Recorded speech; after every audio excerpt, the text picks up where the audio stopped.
All right, moving right along. Transformations. We have 4 steps to see our translations. This is what we're going to compare them to. Y equals A times F. Let me erase that. I kind of got rid of a point there. A times F of x minus h plus k. Okay, and we're going to use all of these steps. The horizontal translations, we're going to look at the h. Okay, to use the stretch or shrink, we're going to use A, and to see the reflections, we're going to use if A is positive or negative. And then for the translations vertically, we're going to look for that k. Okay, so let's compare to this problem here. We can actually rewrite this, since f of x equals x, let's plug in f of x for x.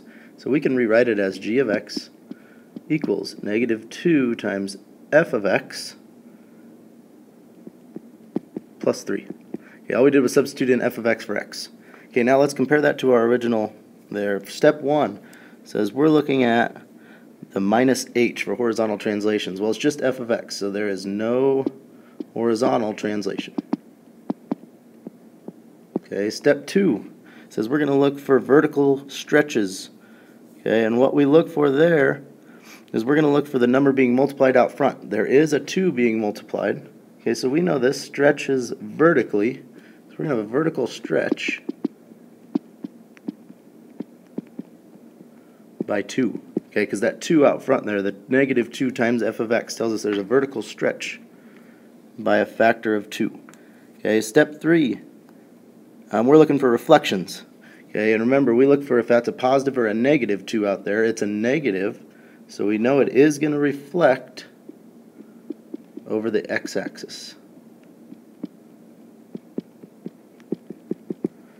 And last step here, we're looking for vertical translations. And that's where we're looking for the k, the number out back. Okay, since it says plus 3 right here, that's going to tell us it's a vertical translation. Vertical translation, since it's a positive 3, that whole graph is moving 3 units up. Okay, and that's using this last core concept there, comparing all of those, the variables a, f of x minus h plus k, to our original function here, and that's going to tell us all of our translations, whether they're stretches, shrinks, translations, reflections, up or down. These graphs can move all over the place. Okay, so we're going to clear some of these questions up that you might have in class.